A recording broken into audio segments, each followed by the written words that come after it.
How doing, people? Is that right? What are you saying to you?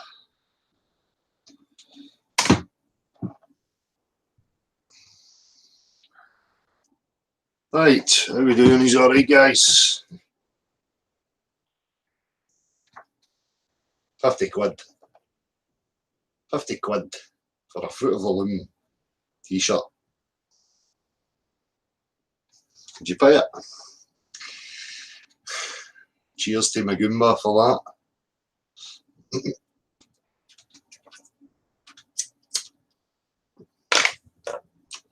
50 quid a t-shirt, or you can pay me 20 grand for the name, and then I'll allow you to use it. So, what are we up to here? Waiting Gav coming in. So I'm going to have a wee look through the street interview, particular the interview with the 3 engineering students. We'll have to look at a few other bits and bobs, talk about geometry and whatever else, periscopes, submarines. I've been reading a bit about that. Interesting. So we'll have a look at a few different bits and bobs. We'll chop it up, see what's happening. So anything that's new, flat Earth, just we do not accept the globe. The globe is pseudoscience. The globe is only backed by images on a screen, sophistry, mathematical descriptions. It has no practicality at all in the real world. So when you see flat Earth here, it simply means that we do not make claims to know the full dimensions of the Earth that we share. That has to be explored. Okay, so Gav, how are you doing, mate? Sound, my man. Alrighty. Happy Sunday and all that. Yeah, I see you've got a new t-shirt. Yes. Oh. Magumba gave me that there. He done it himself. I'm having a bit of a issue with the eye here. Up. That's the nipple pressing through, is it? That's it. The monkey's thumbs. Tell Magumba I want one. He should send me one. Everybody asks Magum. I will. I'll remind them in the chat. So what are we up to, mate? Well, what I thought was definitely good was just have a look at these interviews that you did and just highlight some of the great points raised and the approach made, and just show some of these things. I know you don't like praise and adulations, but we'll miss that. I'd like to look at the content at least and see the reactions of people and just try and analyze a little bit. Why are people thinking that way? What's still left to do? What are the hurdles and challenges in their minds? Yeah. So, well, I don't know if you want to bring up the interview or. I'm going to. Bill has actually he's managed to rectify the issue with the sound in the video. Cool. And somebody else had emailed me TOTF, I think. I don't know. I can't remember who that is. So I appreciated for that, but I'll just use this one since it's here. Bill had it. So we can screen share that as well. Yeah, go for it. I made some notes, Nice one. Were you looking for me to go from the off or the engineer interviews, or? I think the first two were good, because I think that highlights a hell of a lot of the points, right? The first two boys. Yeah. At least in the approach you took, which I found very fruitful. Right. So, I mean, you kind of kicked off about 30 seconds into it, asking these young fellas if they think they could be made to believe something that isn't true and whether they were gullible. Yeah. Which I thought was a nice neutral way of saying that, because it could apply to absolutely anything, right? Whether it's politics, whether it's natural science, whether it's your family and friends telling lies, Well, it was a way for me to lead in, to see what their response is. And then once they give me the response, obviously we'll see in the first video here, that he doesn't think he's that gullible. So then you can follow up, well, what's your standard? What's your criteria in order for you to accept something that's true, And, pretty much, 99% of the time you're going to get people saying, well, I have to see it. I have to actually know that it's true. I have to experience it. And that's where you want them, because them once you get them to agree to that and accept it, they've never had the experience of curvature of a globular Earth in any way, shape, or form. So. Well, spot on. I mean, and what you were doing there was pulling them back to first principles of, okay, what do we both take to be, correct as evidence or as facts or as real, right? So, you're pulling them back to where I think the nub of the question needs to go, not whether things are right or wrong, true or false, but what's real and what's not real. What can you actually experience, and what is your, what are your, how should I say, first principles of accepting evidence? Exactly. So that's what I loved about that interaction. Mm-hmm. And again, we're applying this to like science, the exploration of the natural world. And, I've said it so many times, anybody that makes a claim to any substance, behaviour, relationship in the natural world, they're duty bound to demonstrate. Mm-hmm. If they can't demonstrate it, then, they're either lying or they just don't fully understand what it is they're looking at yet. It's as simple as that. Exactly, and then you kind of led in after 1 minute. You brought up Loch Ness, which was the usual example. Would you accept an image? The boys were no, absolutely not. Then you followed up cleverly with the question: well, would a mathematical explanation together with an image, help you? Yeah. And then that's where they were. Yeah, well, mathematics is real. This is where we're back to this. Science can't lie, science can't be wrong attitude. Yeah. And I thought that highlighted it beautifully because, we know maths is a formal language. We know it's just a descriptor, but they obviously don't. They don't have that clear discernment, the difference between the two, and they're obviously not being taught it in school, Exactly. Well, it was the same for me. I was never taught the definitions of science, the subdivisions of it and what they actually were. It was just, obviously you had the option, physics, chemistry, biology, but there was never a layout, the overview of the topic or the subjects, so you're just blinded by this. And you see it continually, like people at NASA, you hear these fucking astroturds continually say that shit. Oh, we're up here doing science. They just keep throwing the mantra in there. You're like, what fucking science? What are you talking about?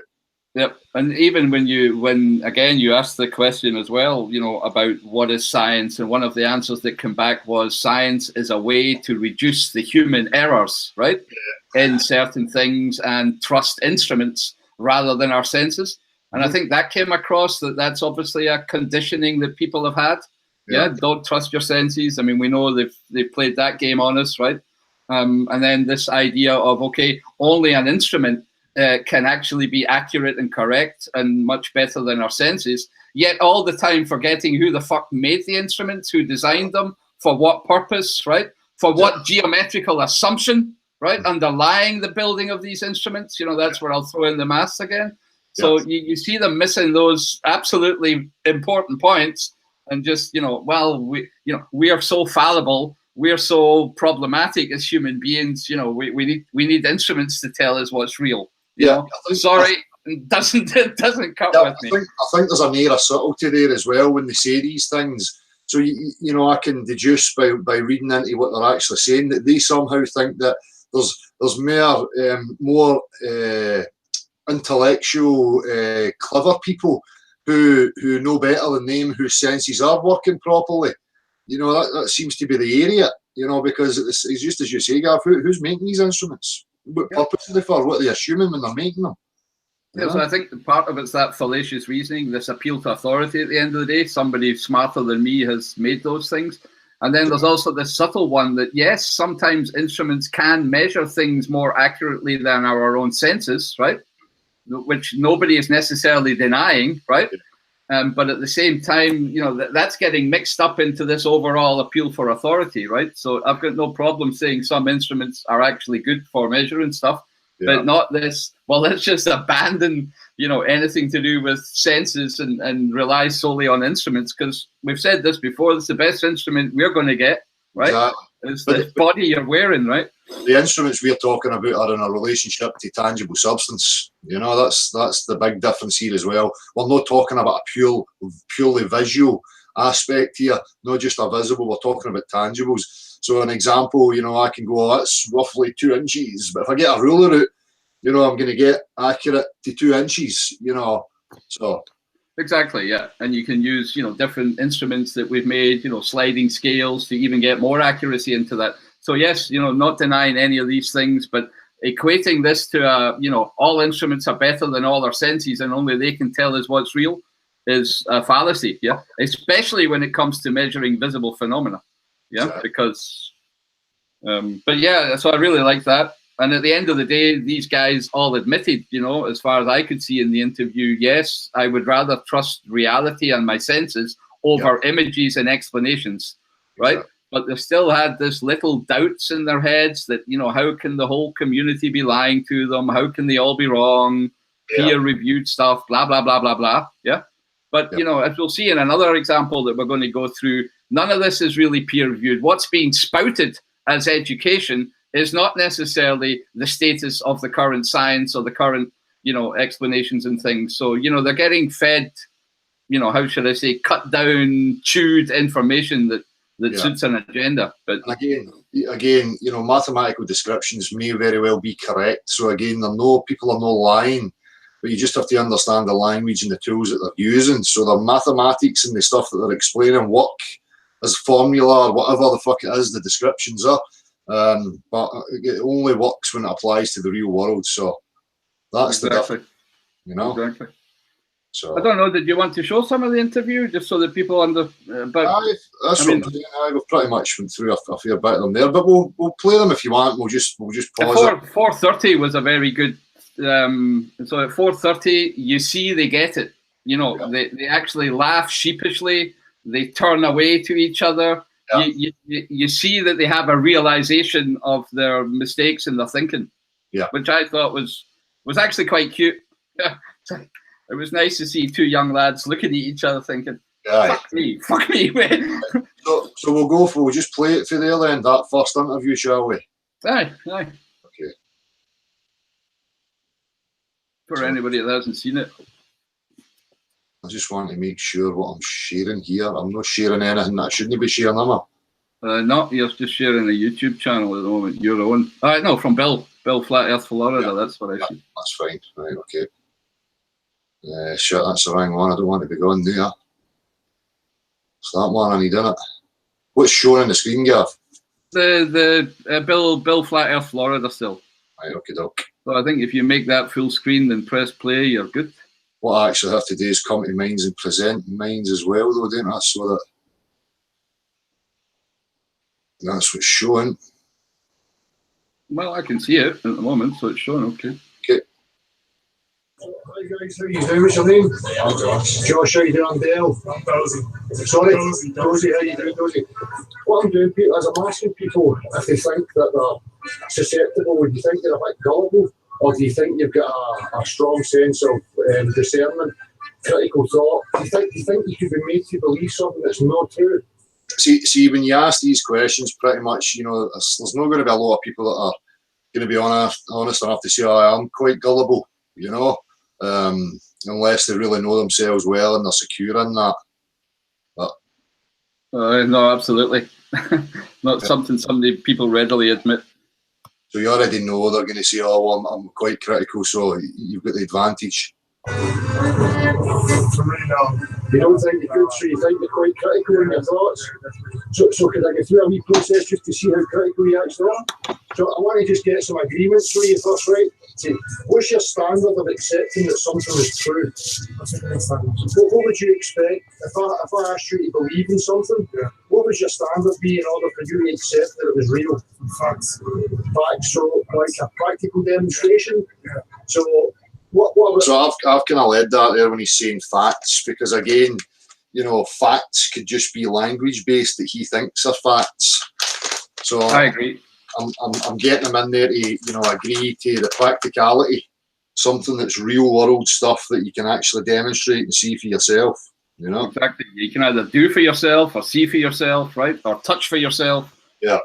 Anything like that would be practical demonstrations. Yeah. Exactly, because example, somebody can say, I take facts, and then they would think a fact is that they've got remote control fucking robots on Jupiter. So. Yep. No, you were quite right to add that to it. Yeah. The Loch Ness Monster's real, but I can only show you on a video. Would you accept that as fact? Why not? So instantly you can see there with that young man that he's saying no. instantly. Yep. And he also had an instant answer, Dale, that videos can be manipulated, as all young millennials now know, right? I mean, that they can all do it with apps and whatever. Yeah.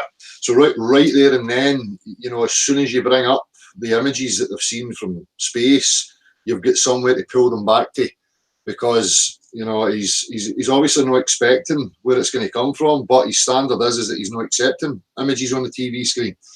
And again, that's the only place they've ever experienced the globular Earth. So, yep, no, absolutely. No, it's a very good Socratic line of questioning. Yeah. Exactly. So would you say that it would have to be shown in front of you? You would have to demonstrate it. So would you say that's proper science? Yeah. That should be the proper scientific method. So do you think that you could be made to believe something's not true, or do you think you may have a belief that's maybe not true?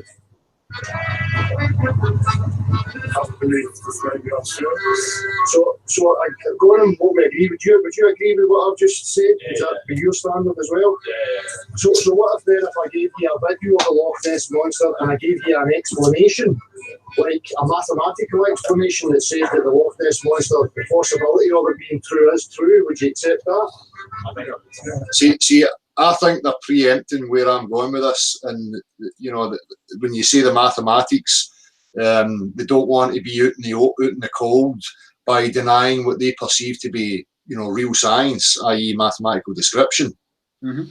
So they're already saying, I would accept that. Yeah, because that is the general accepted consensus, right? They don't want to be the odd ones out, right? So they're going along with this flow. Yep. I would accept a mathematical possibility, but do you understand that mathematics is just a language? Well, I think they heard that for the first time, Dale. Yep. And maybe sometimes that needs a little bit more explanation for people, What do you mean by language? Because I think people treat maths as a science, right? Mm-hmm. Rather than as a language. Yeah. Well, it's funny that, because as a science, if you like, laying out symbols and blah blah blah, there is a kind of art. It's an art form, without a doubt. Yeah. Aye, you could call it art. There's an application there that you're using. Again, it's language and the understanding of the words, I think, that we're using that becomes the problem.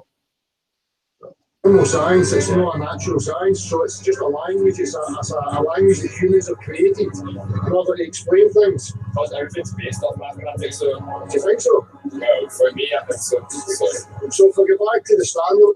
What I would have liked to have said, it's always good in hindsight, as I say, when you're in that kind of moment, I would have put the point to him, so do you think that the natural world came before mathematics, or do you think mathematics came first? Yep, that would have been a very good question. It's certainly not, man. It's certainly not a natural thing. Although, I mean, one of the problems is that mathematics now holds itself in such high regard that they are trying to portray mathematics as being a priori part of the universe before the Big Bang, even, right? So that's part of the nonsense push, if you ask me. Yeah. Well, the universe is mathematical. Yes. You'll hear a lot of that. But there may be, you can see repetitive patterns that you can ascribe your mathematical language to. And whether or not we get into the grounds of, creation and what would have been involved in putting this whole thing together, there may be a form of mathematics, but, again, that would be ascribed to actual tangible substance, practicality. Oh, yeah. I mean, I remember very, very vividly one of my professors at mathematics saying mathematics is the science of pattern, right? Of finding patterns, whether it's in numbers and geometry or anything, and using that to formulate, valid equations or ideas or models, right? But this idea that, for a pattern to exist, there has to be something that's making the pattern, right? The natural substances in the natural world, as far as we're concerned. So the rest is metaphysics. Yeah. Sorry, mate. You ready, aye? Yeah, sorry. Well, for me, I'm really critical in my thought. I need a practical demonstration of substance. So if somebody makes a claim to me about the reality I live in, They need to show me that in order for me to accept that it's true. Yeah, this is where you get people coming in and saying, "Oh, if you've never seen it yourself, you don't believe it's true." You know, well, there's again a language. There is absolutely no need for me to believe. You know, well, you've never seen Mount Everest, so therefore you don't believe it's real. No, I don't have to believe. You know, if I want to experience Mount Everest, I can go and try and, you know, experience it. There is absolutely no necessity or relevance in my mind to have a belief in something. That's true, you know, and I think that's you know, I hear that argument as well. But, you know, the difference is that if we wanted to, we could go and do it, right? Yeah. So it's okay to take that as a fact, that Mount Everest exists. And, you know, to be honest, I've flown over it, so I know it does. Aye. But as again, in my experience, there is no place for me to place it within my consciousness or my knowing or my being in any way, shape or form. It's a total irrelevance. But they bring these things to you as if it is some sort of relevance. Yep. You know? Just as your friend says, a video is not enough for me because video can be manipulated, as you quite rightly stated. So, if I was then, and what I mean by that is not just that a video can be manipulated, like, you know, the actual tape or the film. You know, things can be staged to look a certain way and put on video. You know, so it's not just about messing with the actual film reel or whatever. That's not what I'm talking about. No, absolutely. I mean, there's so many theatrical illusions, which you know, I mean, that Amos room illusion is set up in such a way that you only experience that illusion from one particular situation in which you are viewing it. Yeah. You know, through whatever, a hole in a wall, and it's been set up for that specific purpose. So yeah, showing that picture or that image is also a staged setup. Exactly. So I know exactly what you're saying. That's a perfect point, Gav, as well. You know, just because you see something in a visual representation, that's not enough to go on.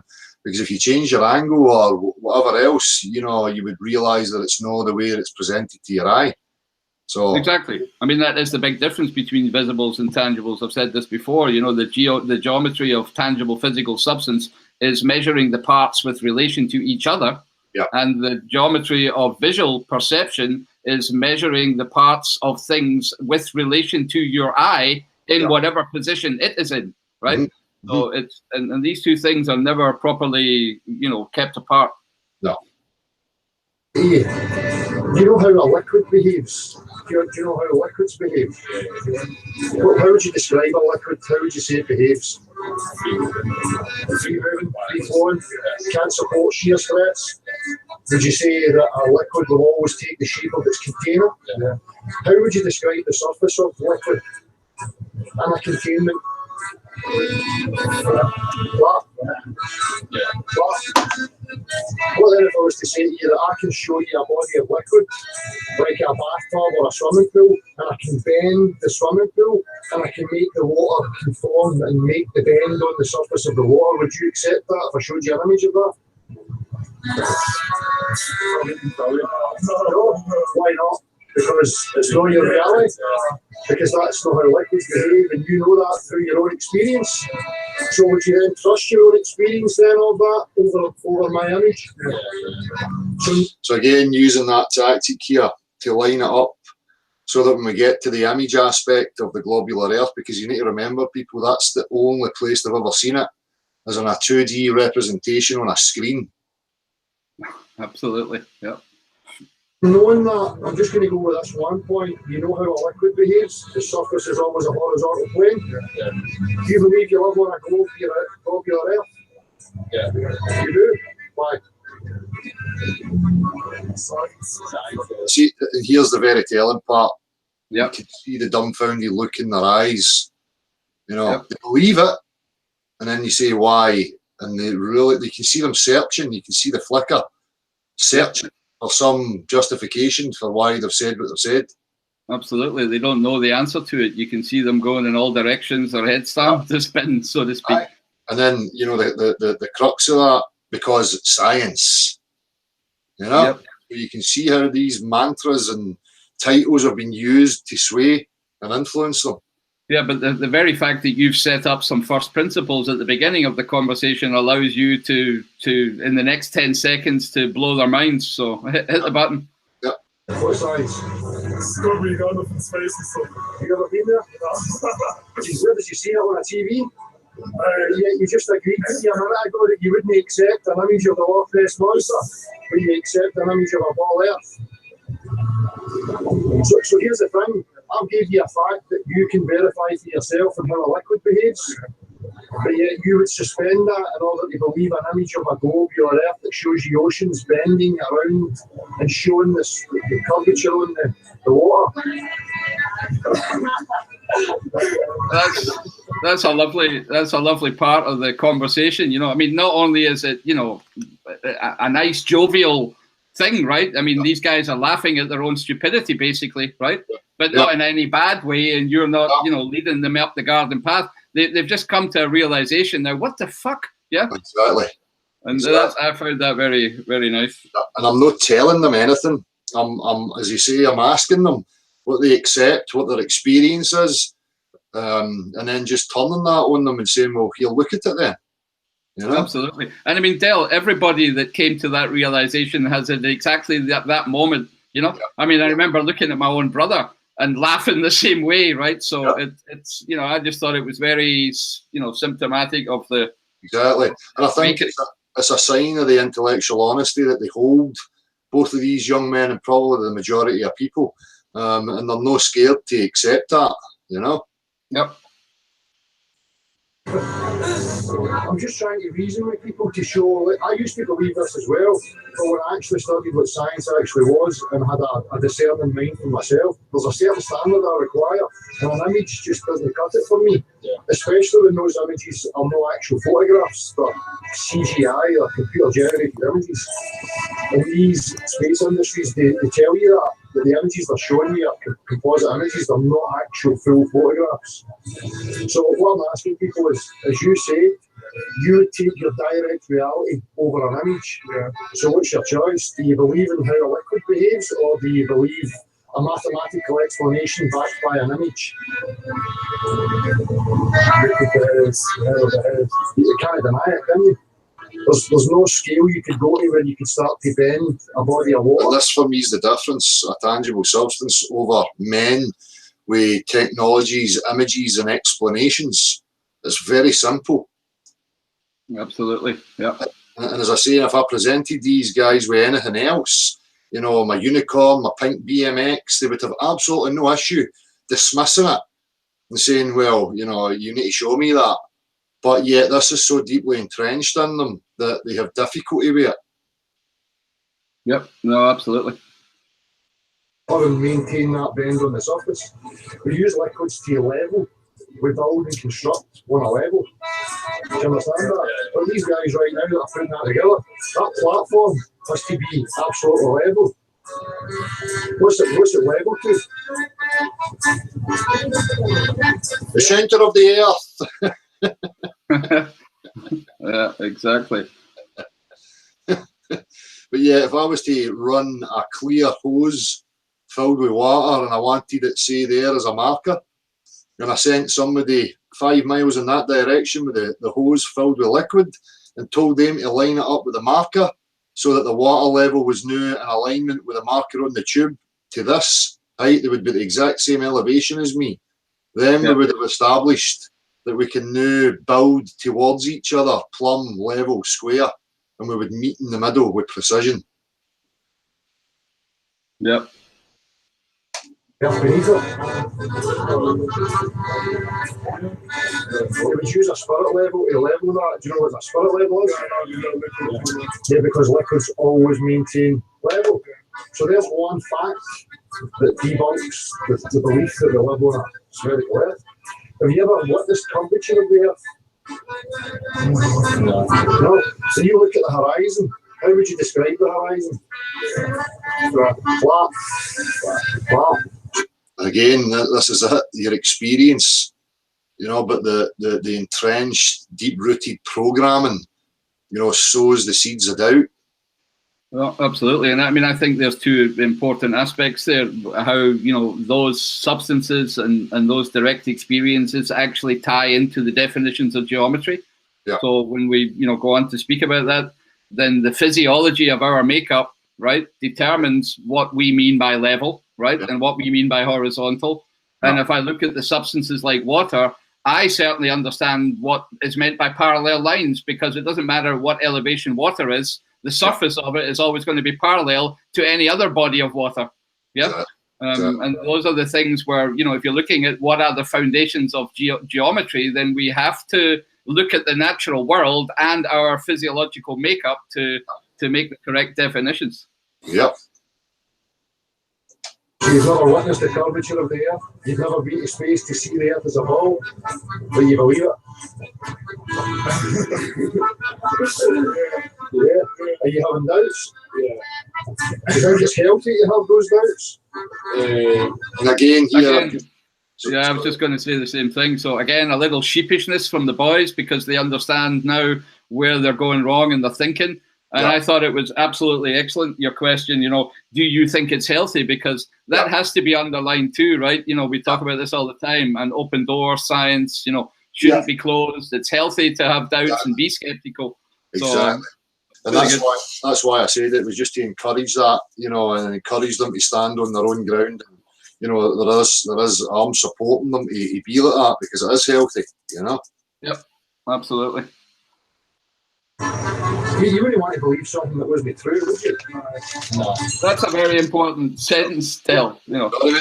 Sorry if you just cut it right there. Who wants to believe something that isn't true? Right? You know, hands up if anybody actually wants to do that, whether it's a scientist, an academic, Globers as well, you know. I'll invite them to answer that same question that you asked, you know. Who the hell wants to believe in something that isn't true? And if you answer wrongly to that question, then you can go and fuck yourself. Be gullible and believing things without actually knowing for yourself. So another quick point. So the horizon's always level, it's always a straight line. Liquids are always a straight line. They also tell us that we live in a medium that's a vacuum, and we live in a gaseous pressure.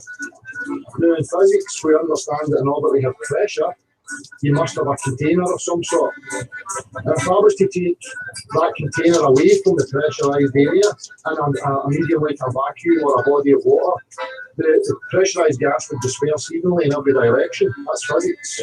But again, we're to suspend that and believe. See, that's it, and that's my point. Again, we spoke about this last week, Gav, where we've got this band of real world tangible stuff, you know, physics, chemistry, biology, the relationships between things. We understand them. There's applications there we apply in everyday life that tell us, you know, how these things are. But yet at this macro level, it all reverses. It's totally different. No.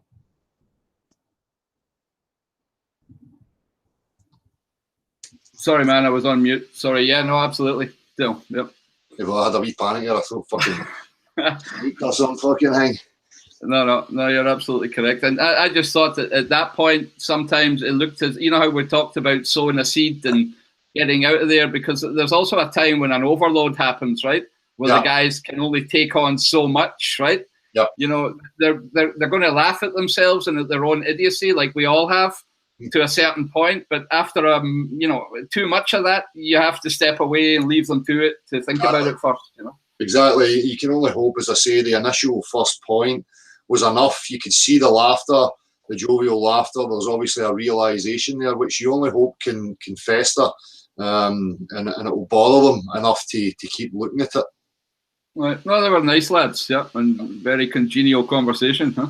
Exactly. So we'll just skip and move on to. Aye. Go on to the next two, because they were, or the next three, because they were slightly different in that they were actually, you know, academics or striving for an academic career. Yeah.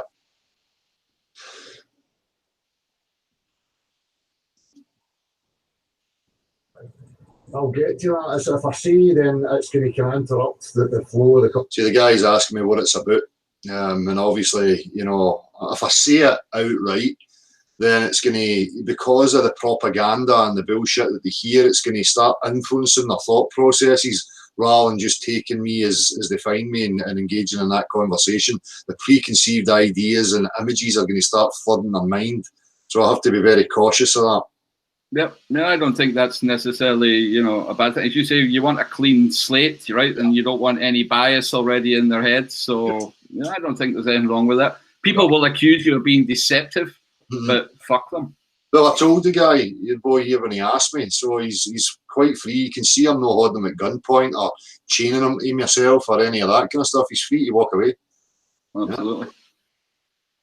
Conversation, do you mind? Is that all right? That's fine. So what's your name, sorry? My name's Murray. Murray. Owen. Liz. Liz, how you doing, guys? So he's studying at the university there, right? He's into chemical engineering, is that right? So he's into science. Can I ask you what your definition of science is? Definition of science. Science. How everything works. How everything works. Scientific method is a way of understanding the world that takes out most of the human error as possible. Exactly. Try to be as objective as possible. So looking at natural phenomena. One of the aspects, yeah. Well, that's just the natural. No, when we're talking about the natural sciences, it is natural phenomena because that's what we're dealing with, real world substance. Yeah, so I actually liked his reply to that. It's about objective reality, about natural phenomena. The only thing that I would have issue with is this taking out as much human error as possible, because the human error can already be in making the instruments, right? Yeah. Or in the mathematical models that are made to build the instruments. So I don't think that's something he's taken into account. Yeah. Sciences, isn't it? It's the study of the natural world, as you say. So we're looking at natural phenomena, no man-made things, and blah blah blah. So what would your criteria be then for you to accept something as being real? Proof. What's the thing? Hard evidence, practical demonstrations, Yeah, objective evidence. objective evidence. Believing it all work. So an objective evidence then, so if I can get some first principles on my standard of objective evidence, would you accept an image as objective evidence? Depends. Depends on. Tampered, right? Can be tampered. Yeah. See that here, they're on that level of, the image can be tampered. Well, what if what you're taking an image of is fake or tampered? It's Exactly. not, Exactly. That's what people don't realize. This staging in the first place, right? It's not as if it's just the technical manipulation of digital images in Photoshop, right? Yeah. We're actually talking about staging something such that things will be seen, and there's lots and lots of examples of that. Amos Room is just one of them. Exactly, man. You get these people that make scale models, take it from a certain position so that it looks like full scale, real world settings. And then they pan back and you realise it's small cars on a table, or whatever else. So the guy that does that wonderful street paving artist, right? Exactly. He'll draw, guys dipping their legs into swimming pools, and when you when you view it from one specific situation of the eye, it looks fucking marvelous. But when you see how he actually did it, the whole thing is distorted and oblique. So yeah. And this is it, and this is where the cults, the globe cultists will come in and say, "Oh, get it forensically checked. You'll see that there's no manipulation of the images." But as you say, what if it's staged? Yep. Again, it's not enough. We can't trust an image or a video. No, and Hollywood has so many good examples of that, right? What people believe on the television is very close to what they believe is happening in real life, right? Whether it's interstellar or going to Mars, they've managed to cement that or equivocate that in their minds, the people. So what if I gave you an image of the Loch Ness Monster and said the Loch Ness Monster was real? I would be skeptical. What if I could give you... So he said skeptical. A picture of the Loch Ness Monster with a mathematical explanation of how the Loch Ness Monster is real? A mathematical explanation. A mathematical explanation. How would I do that? Well, maths is a language.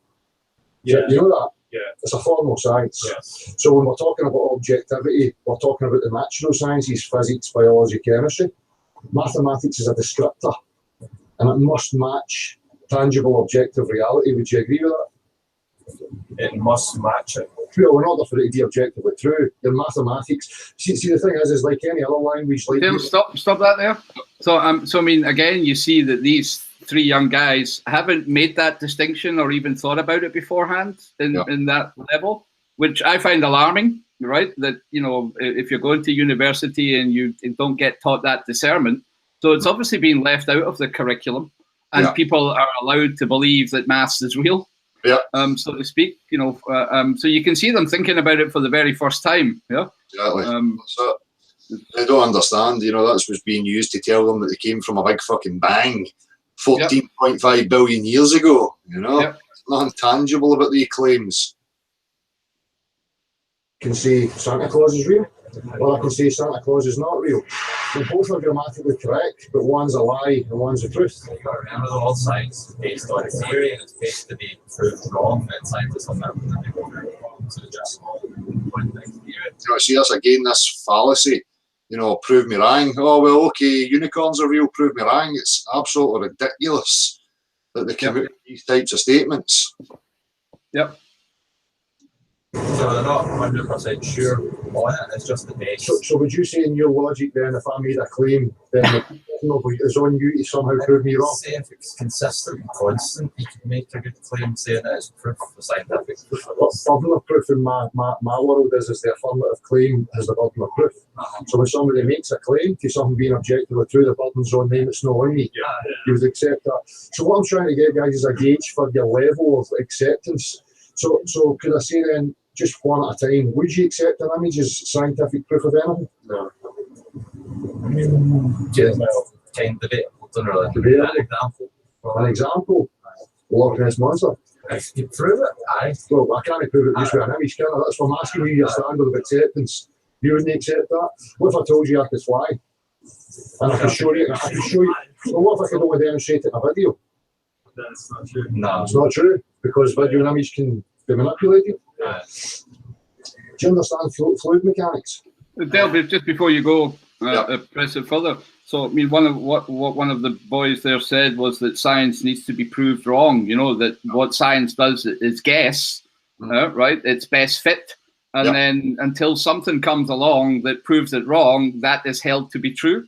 Yeah, which is induction, basically. The word for it, right? And it's been introduced by Francis Bacon into the scientific method in the 1700s or whatever, or maybe even earlier, I'm not sure. And that is in direct opposition to deduction, right? Where you look at something, you've got a hard fact, and you deduce things from it.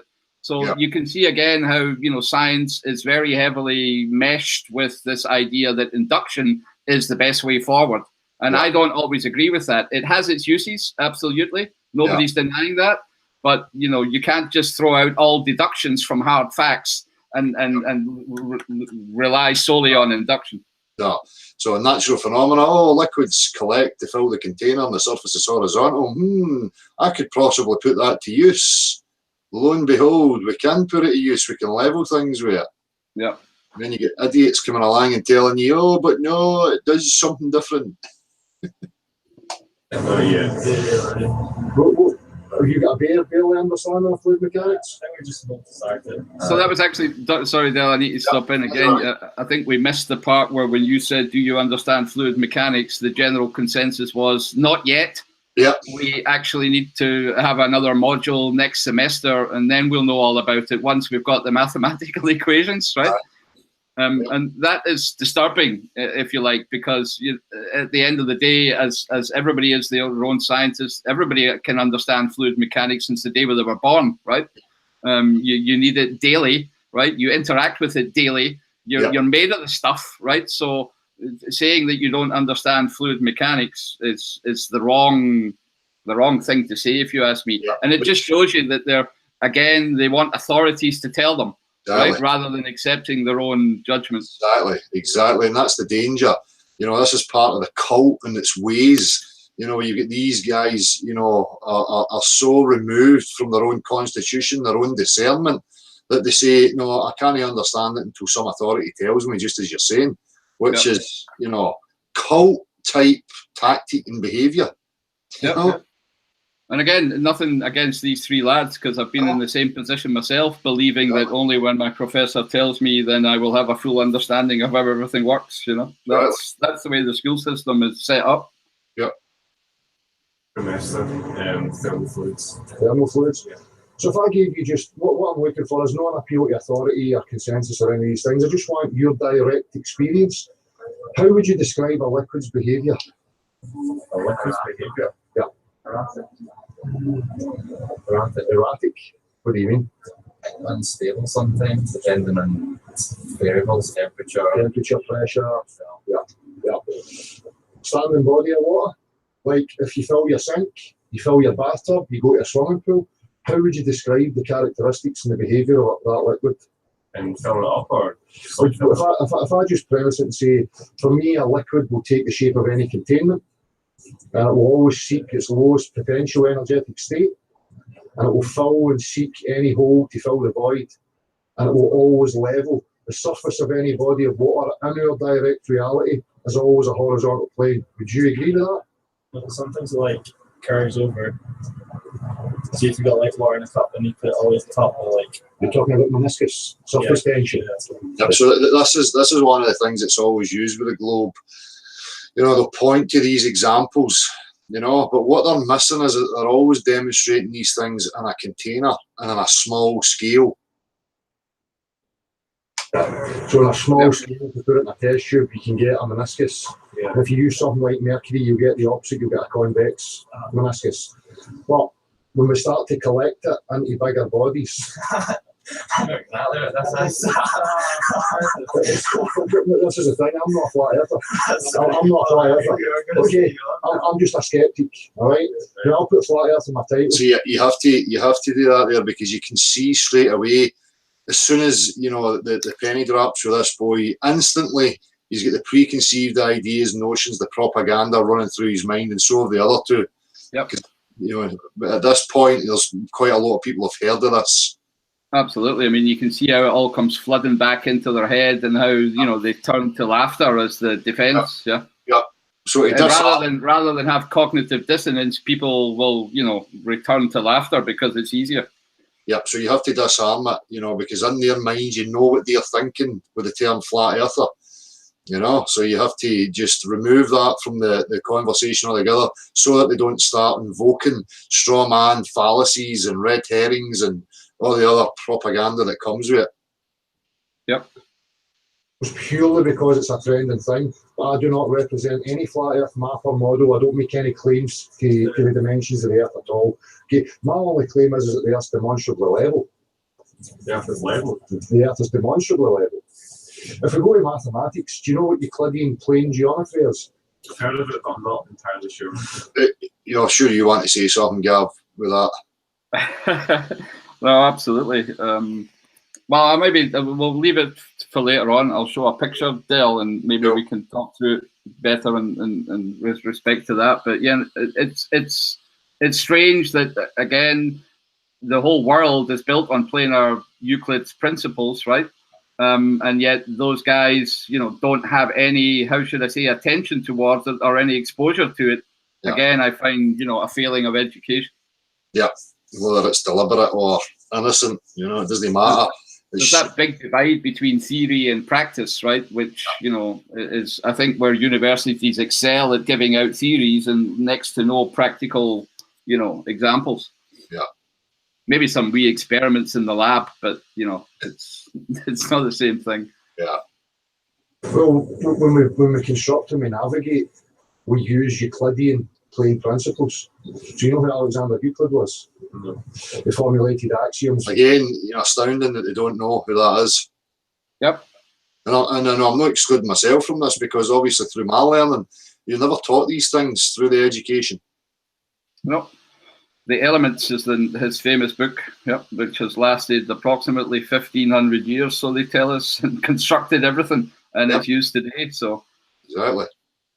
On a ball. yeah, on a ball, right.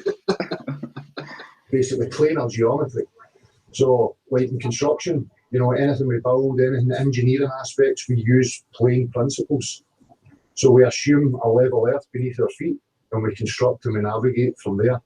You don't know about that, so I don't want to go any further with that. But yeah, you know, the thing about it is the majority of the diagrams and stuff they're looking at is showing you that.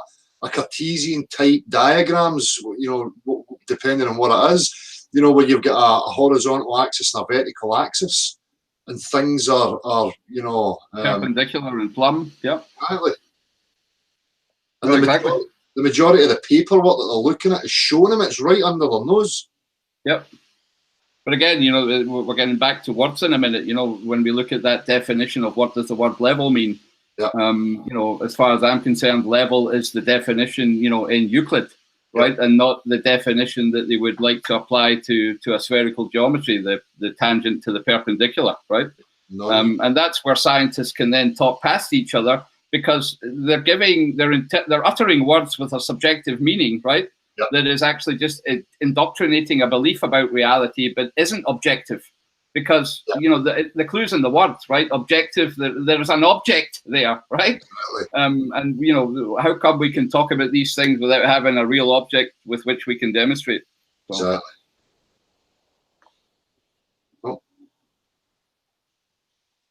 Exactly. I'm not sure of the topic. No, I'm not entirely sure. Well, that's, you can look at who Alexander Euclid was, and you know, Euclidean plane principles. So we use these things. You know, fluid dynamics, fluid mechanics is a fundamental knowing. You know, what liquids take the shape of a container. The surface is always a horizontal plane. We build canals under these principles. We build dams and, you know, whatever else. So if we're using these things, but we've got another aspect of reality telling us we live on the exterior of a ball, I've got a bit of an issue with that, because objective reality, the fundamental aspects of my existence tell me that that's impossible. So, do you believe it's a ball? I know it to be an oblate spheroid. You know it to be an oblate spheroid? The scientific consensus. But I don't want So, yeah, I think I feel it. very condescending, but you know, I don't want an appeal to consensus or an appeal to authority or any of that kind of fallacious reason. I just want you guys direct, you know, what you. And this is the point as well. You know, in any conversation I have with people these days, that's what I'm interested in. I'm interested in them as the individual, who they are, what their experience is, and that's true honesty. There's, you know, this day and age, people are running about with so much drivel in their mind, projecting and trying to be windswept and interesting, and think they need to be full of these, you know, unexperienced so-called facts. And it's bizarre, and it causes a whole muddying of communication between people, and trying to encourage them to eradicate that. So for me personally, you know, trying to, as I said to him, not to be condescending, but let's not appeal to anything that you've not experienced or you don't know about for your actual self, you know? Yep, yeah, just to get real, it's two sentient beings discussing what exactly they're finding in the natural world. Right? And any fallacious appeal to, as he calls it, scientific consensus, that's obviously the thing that's still weighing higher in his mind, right, as being more believable than his own personal experiences and exchanges with other sentient beings, right? Yeah, exactly. Well, that's the thing that needs to be eradicated still. And he's still got the guards up, although he's been presented with various facts of his everyday existence. So you can see the problem with the barriers in people. But you can see him thinking as well. So Murray was definitely having deep thoughts. Exactly, and as I say, you know, these guys, it's holding their attention, so something's ringing with them. Because if it's no, then they'll just walk away. You become disinterested and go.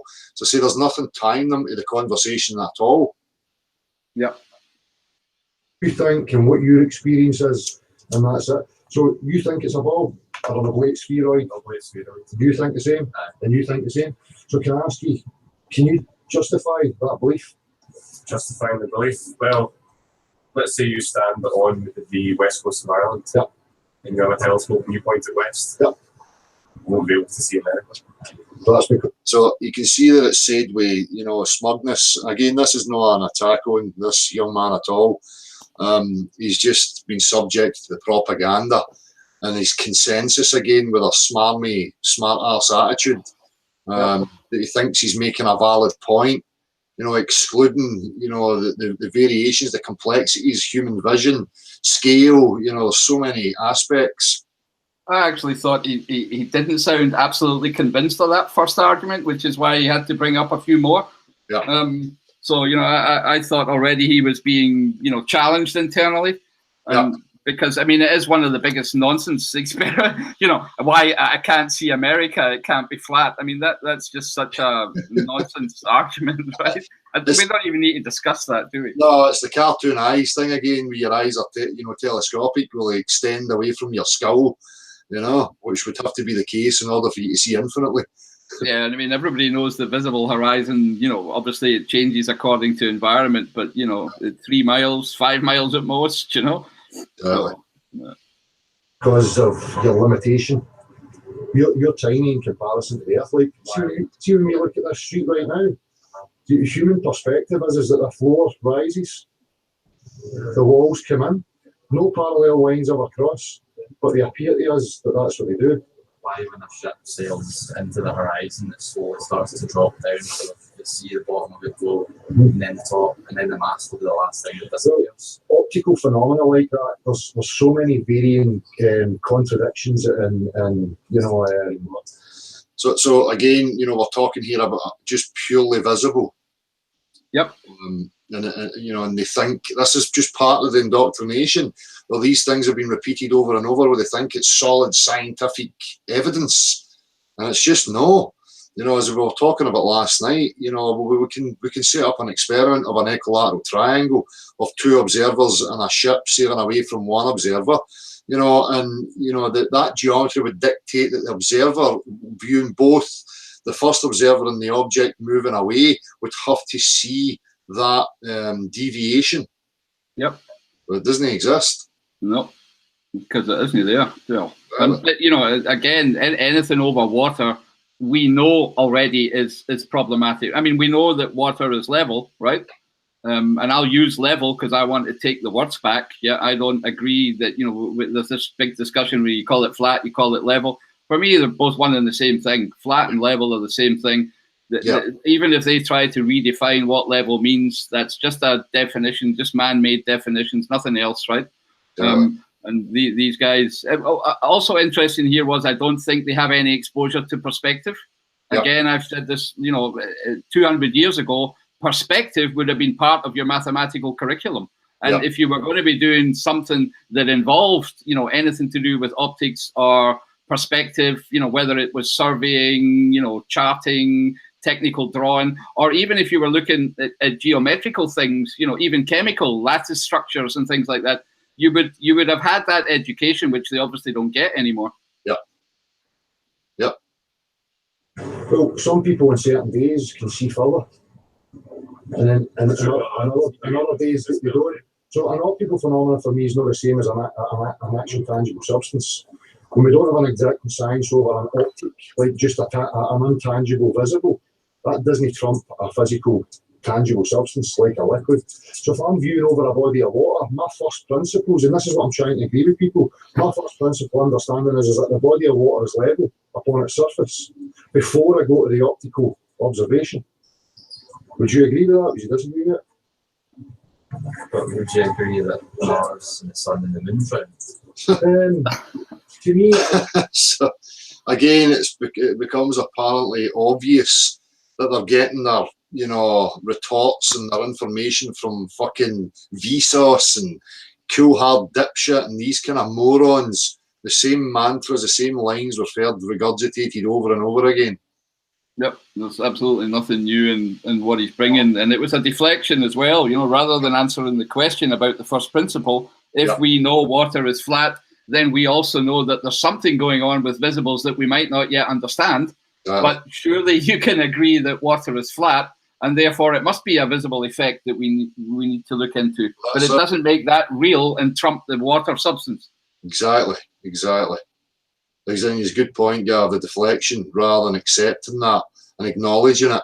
You know, I don't even think it was on purpose. You know, I think the guy's just caught up now in the flat earth argument, and as you say, he's, you know, the things that are coming into his mind are the things that he's been taught. Exactly. You know? He's not thinking anymore. That's what I'm saying. Yeah.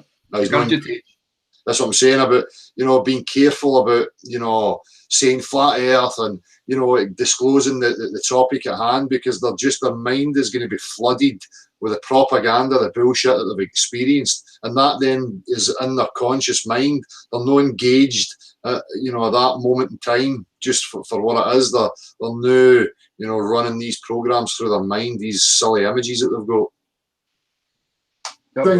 Again, it's illogical, it's a red herring, because nothing about the sky gives you measurable shape of the dimensions of the earth beneath your feet. It's like saying, oh, well, the pool table balls are round. So therefore, It's not just the circular shadow of the video. that's just your assumption that that's what happens. You can see it happen. So again, you can see it happen. I've had an explanation, therefore that's what it is. Yeah. And again, this is where this explanation stuff comes in, which I always find, you know, that for me, Dale, there are things that are self-evidently true, that are absolutely factual, and where we do not need to have a conversation about it. In fact, words add no power to the argument that's being made, right? If you know what I mean, if I demonstrate to you that water is always level, then an explanation doesn't help it. It doesn't add anything to it, right? No. No. What it does is detract from it if they're getting told shite. Exactly.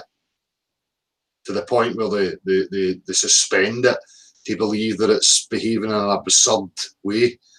Yeah. Prove that it's a spherical Earth that's doing that. So you know that it's the sun, it's on the opposite Say side. when there's an eclipse and the sun's going off the moon, and you see the satellite imaging that This is where I can't get my words out properly. circle on. But we have a thing called the Senelian, I still probably couldn't say it right. where it comes the I'm opposite. not going to try. No. So how can that be then? How can that be the Earth if it's coming the opposite direction? So I'm not an astronomer, and how does that work then? And well, it's an observed phenomena that actually happens. So it's up to them now to go and have a look at it. Yeah, I mean, I don't think much comes anymore towards the end of this conversation. All I noted was that it's like they bring up the argument, but you're just one guy against the scientific consensus, right? Yeah. And all I can say to that is, yeah, but I'm a fucking realist, Yeah. And you, if you were too, you'd have the same, point of view as myself, So, Yeah. And the other thing I think you brought up, just to maybe close it, was the fact that individual senses can give you wrong information or incomplete information. I'm not even going to call it wrong, because if you know how it works, then it's not wrong, right? There is no fallacy, but only all your senses will give you a complete picture. So an accumulation of all things is what we should, agree on, at least is real. Yeah, exactly, mate. Exactly. Yeah, that was about it. And you obviously, I like the way you always try to get agreement at the end of an interview, Dale. Did you guys take anything from this? Do you agree that, you don't want to be lied to? Like getting them in a kind of closure state from the Socratic questioning, so that at least they go away comfortable, right? But hopefully thinking about it. Aye, and also disbands, some of the nonsense that they hear. They've got somebody that's representing in a totally different light, contrary to what they've been told and what they've heard. And as you say at the end of that, I'm saying to them, look, I'm just trying to encourage the discussion to happen, and get them agreeing that science should never be a closed book. Nobody owns the rights to it, and they did agree with that. So this is what I'm saying about how it's important, the interactions that we're having with people. How you affect them, how you send them on a tangent of thought process. You have to be very cautious. For me, there's a responsibility that comes with trying to engage with this topic. If you're serious and passionate about it, you should be considering these things. Well, I think it's what you do, Dale, is once you have an interaction, you have to self-reflect on what maybe did you do wrong and how can you do it better. Exactly. And that's what I'm miss in other activism that's out there. And I hope what you've done will, make people, try and do better and do the same, because just going out there, repeating the same old mantras and getting into arguments, or, I mean, I know we've all seen enough. So you have to be careful, and you have to be. Aye, and it's not a competition from ego. It's no, and we don't own it. But when you're passionate about a topic, and as you say, you self-reflect, you criticise yourself, you refine, you go at it again, and find your own flaws. That's what we're looking for. But you see people who don't, they just continue with the same points, the same flaws, and you see they get into altercations. To the point where it's fisticuffs. That's not conducive to any progress at all. That's just going to back up the preconceived propaganda notion and image of what people like us are about. So. Yep. No, I fully agree. It's not as if everybody doesn't make mistakes. That's not what I'm saying either. There's been conversations I've had where I said to myself, I wish you hadn't said that, Gavin. You could have went about that better. But exactly. I think it's all about that, reflecting and improving. And it's a quality interaction that's needed, not a shotgun fire, right? Exactly. As I say, for me, you know, we're hearing people talking about going into schools and stuff. Well, this is the approach I would take. You know, you're diffusing any possibility of the propaganda, the preconceived notions, overriding discussions and having any progress. You know, so if people are going to engage, then for me it has to be a process like that. Yep. Rather than getting in there, as you say, shotgunning and flat earth and fucking, you know, ships over horizons and domes and ice walls and all this fucking garbage. You know, we're trying to get into the psychology and pinpoint and show people where the fallacious reasoning is actually happening. You know, get them to see it. Yeah. And so on that note, I would like to just show a wee picture, Dale. Unless you wanted to go through the other part of the interview, I think that is it a Dutch guy? No, he was very pleasant as well. They were all very pleasant. That's the thing. You know, if you're mannered and you approach people with that kind of respect, they reciprocate it, you know, more often than not. But again, there's another aspect that we have to be discerning. Body language, you know, facial expressions will tell you a lot about whether or not it's going to be productive for you to continue the discussion with these people. You know, right. So. Hold on, let me just bring a picture up on the screen here, which I hope, at least from my point of view, tries to summarize a lot of the, how should I say, things that I think people should be looking at, right? But generally speaking, it's just something that I do for myself to, you know, have a kind of big picture of topics. So, you know, whether you use them as an intro into interviews, or whether, you know, it's about trying to understand how all the pieces fit together. Let me just show it and see if it makes sense to other people as well. Go for it.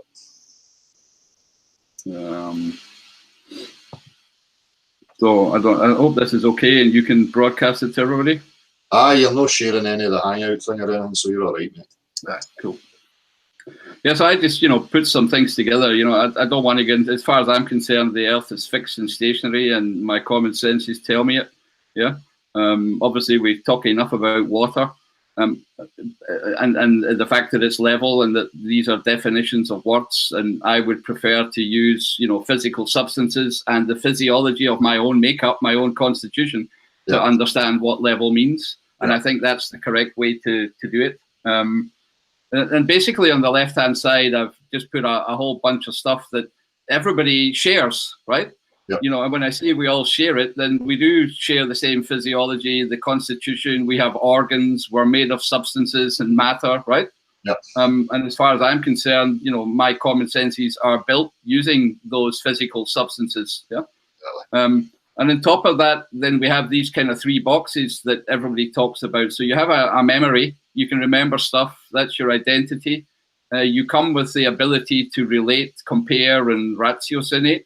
So basically look at things and judge, you know, how many or how much or, you know, those kind of things. Yeah. And then you have what people would call reason, right? So this is the rational mind that goes through, you know, various stages to try and, you know, come to a conclusion based on things that have been sensed or seen or heard. Yeah. Yeah. And those three things, you know, it appears to me, at least, that when we talk about the common senses and what our impressions and sensations and perceptions are that are direct and immediate with the real world, that's the thing that is now considered to be false, wrong, you know, fallacious. You can't trust it, you know, and everybody seems to be focused on these, you know, reasoned conclusions, you know, the age of reason, you know, as philosophers would say. And what seems to be forgotten is that common senses, without any language and without any reasoning powers, takes you to a direct knowledge of objective reality without you having to go through that. I don't need to reason necessarily that water's level, right? You can, it's self-evidently true, and there's nothing I need to think about, right? And that's where I feel that all these kind of reason, conclusions, and rationale, you can choose to believe them. That's why I've put active powers here. It's an individual choice whether you believe these things or not. But my feeling is that this whole reason is then what can be abused on the right-hand side. So, the formal languages, the trivium, all the things that, up here, up into beliefs and religion and stuff like that. So, what I'm trying to show in this diagram is that, you don't ignore your common senses, because they give you, around this path, a direct knowledge of reality. Yeah. And that's what you need to, root yourself in. I'm not saying ignore everything else. That's not what I'm saying. No. But be very careful, because that's where things can be manipulated over here on the other side. Exactly. And I've tried to color things so that people kind of see where the connections are, right? Yep. When I talk about relating or finding ratios, then generally we're into geometry and arithmetic, and we're looking at, the sizes of things. We're looking at numbers or time, or even when we're looking at stuff like astronomy and music, optics, frequency, amplitude, and then you've got these measures. So, that's where this ability to calculate, if you want to call it that, right, to relate and compare, is inherent and we can understand those things. But it's very important that up at the top, when the language starts to come into it, that's where manipulation can happen. Yeah. And I've even put that, the divinium, which is the new religion, if you like, is maths nowadays. And you saw that clearly in the interviews, where these boys are, maths is so beholding to them, right? Yeah. They love it. It has to be true. And people need to realize that maths is just a man-made language. Yeah. It's a way of describing quantity, ratio, and measure, right? If people look into the philosophy of mathematics and the history of mathematics, then that's all it's about. Yeah. And that's where I think the whole problem lies, because if I go very briefly to the next slide, this one, and I think I've said this before, that quantification in science, which is absolutely fundamental to the scientific method, depends on mapping human sense observations and experiences into quantities, right? So when we talk about quantitative things, then we need to be talking about substances to have quantity, right? Unless you believe that you can quantify invisible stuff, right? Which nobody should be seriously entertaining that idea, right?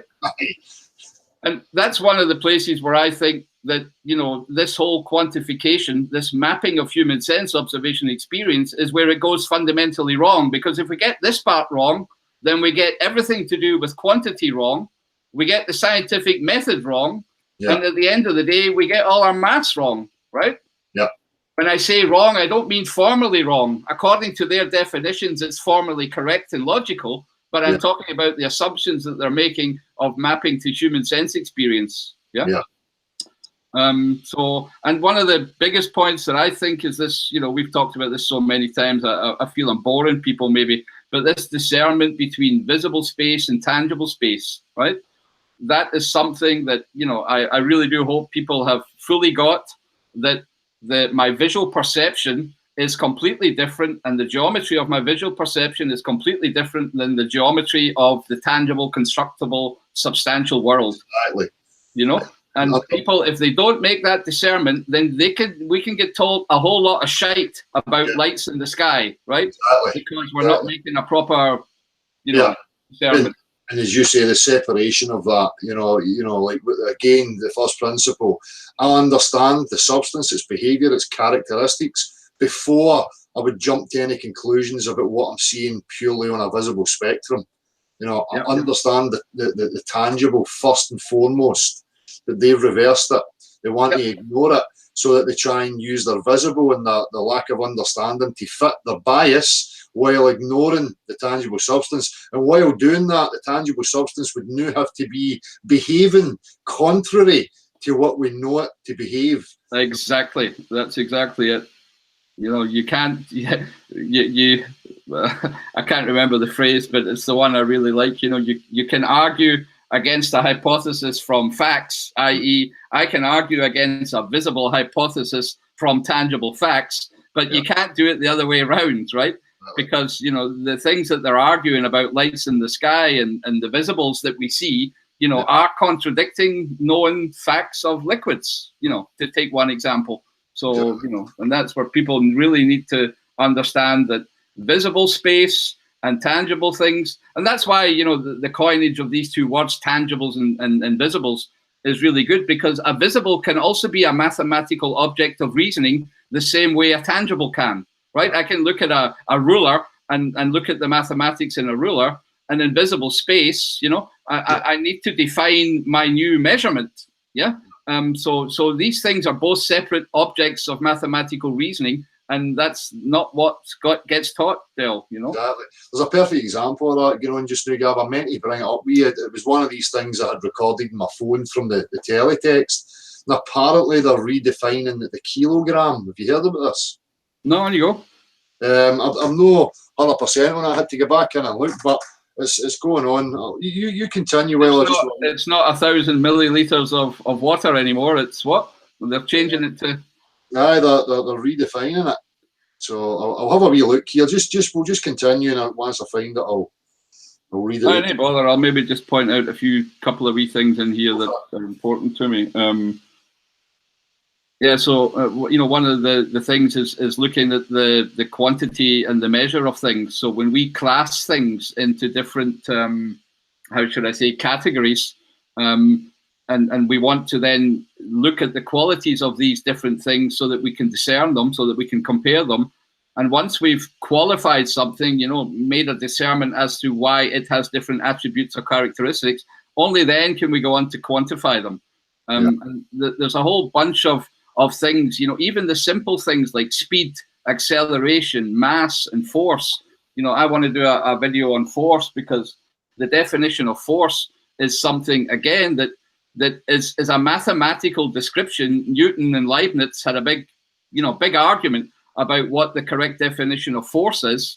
And I'm going to leave that for a further topic, but it's one of these very fundamental things. People talk about forces all the time without actually realizing, well, hold on, what is the actual definition? Where did it come from? And what are the geometric foundations of force? Yeah. Because, again, you can talk about invisible forces and measuring invisible stuff, or you can talk about real stuff and real geometry. Exactly. So, but anyway, I'd maybe go on too much if I talked about this here right now. I found this thing. Scientists have changed the way the kilogram is defined. Currently, it is defined by the weight of a platinum-based ingot called Legrand K, which is locked away in a safe in Paris. On Friday, researchers, I've got this in a wee video, meeting voted of it in favour of defining a kilogram in terms of an electric current. The decision was made at the General Conference in Weights and Measures. Yep. So, I mean, that's something that people need to understand, is that there's a whole gremium, if you like, or a whole panel or international whatever collusion and collaboration about defining measures and units. Yeah. And that's absolutely fundamental to the whole of mathematics. So it's, again, an area that needs to be looked at closely. When we define a unit and a dimension and a measurement of it, then what exactly are we doing? And are we basing that on reality? Or are we basing it on things that, are removed from reality, one step removed at least, Yeah. So, very important point. But that's all I really wanted to show in this picture, Dale, Maybe it helps people just look at it slightly differently, or use it in their interviews, or I'll post that to the usual place, and you can link it in the video. Huh? Excellent. Sorry. Oh, you go on. The only other thing I thought might be quite good is to just look at the standard of science that's actually being presented to us by other people. Like the people who believe in the globe are presenting us with mostly educational stories still. Yeah. It's not the real science, and I've got a couple of examples of that. I don't know if you want to go down there and we can look at that. Of course, carry on, mate. I'm just going to light my burner here and get a bit cold, so give me 2 seconds. Aye, go for it.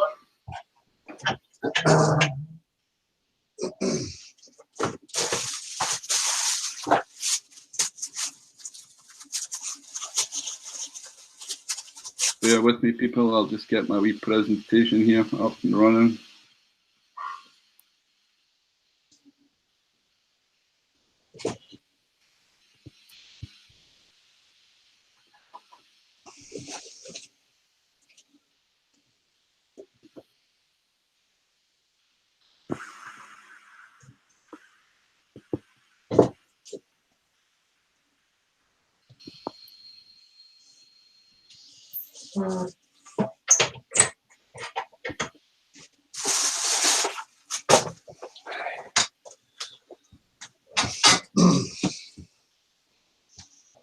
I don't know if you want to share my screen again. I think I'm more or less good to go. You're sharing, mate. Yeah, everybody can see it. Yep. I always liked that little cartoon. But let me just pull this stuff in here. So this is a channel that professes to have knowledge about science and tells us lots of stories. And this was just one video where I saw him refuting the Sagnac effect. Yeah. And let me just play it briefly. I hope this comes across still on the live. Fair use. Can you guys hear that? Nah, no sound, mate. Hold on, I need to take off my headphones. So you should be able to hear it now. Set up to detect the presence of the hypothesized medium, the ether.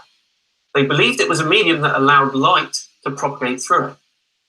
The experiment failed. Einstein showed why in his special theory of relativity. You cannot use this experiment as proof that Earth doesn't move. In fact, these tests proved, much to the dismay of Michelson, that the Earth did not move and was stationary. No, you're not listening. I just said you can't conclude that. In 1729, James Bradley proved that the ether is not carried along with the Earth. In 1913, Sagnac proved that there was an ether, which destroys relativity, which says that there is no ether. Interesting that you've omitted the point that special relativity predicted Sagnac's results 2 years prior to his experiment. Sagnac's experiment was similar to Michelson and Morley's, except he rotated the device during the test. I shall post a link in the description as to why this didn't prove anything, as it's very lengthy and complex. So that's where I wanted to stop and have a look at what exactly is he linking to, right? Exactly, so, but before you get to that, you've got to look at the NLP tactics that are used there. It's very lengthy and very extensive, complicated. So right there and then, people are pretty much just in a state of mind of, well, I'll just believe it because he's offering a link, a citation, and it's very complex and long-winded. So I'm not going to bother even looking at it. I'll just take it on face value. Exactly. Yeah. I think there's probably the supposition, at least, that a lot of people are not going to look further, right, into what he's actually referring to, and hoping that his authoritative manner will stop them. Yeah. But anyway, not wanting to buy any of his shitty merchandise, this is the link that he left, for the Sagnac experiment, right? This lengthy and complex subject. So this is a guy called briancoberline.com, and it's a blog from 2015. And when you open that page, hey, bingo! The first thing you get met with is a Marvel cartoon, Now, I don't know whether somebody thinks this is science or not, but let's give them the benefit of the doubt that it's not just about cartoons. Anybody who's anyway conspiratorial will see the lovely heliocentric logo up in the top left-hand corner. Yeah. But basically, he goes down to give a kind of standard rhetoric, right? That all this science is, already been shown to be, conclusive, and there's no doubt about it. And there's a couple of links, mostly to his own stuff, right? So this guy is basically just, linking to stuff that he's written. Yeah. There's only one paper that's been linked here. But okay, so I thought to myself, well, okay, this stuff is just pretty standard, right? It says it's all a done deal. The ether doesn't exist. We're not stationary, blah, blah, blah, blah, blah.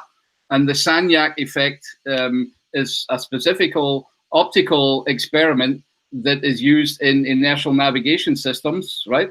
So it is highly, how should I say, relevant to the topic. Now, the first thing I did was I thought to myself, okay, who is this guy, right? This must be some get-to guy, right? So you have a little look about me, and he's an astrophysicist and a professor. He points to his Forbes website as if that's something that, makes it any more believable.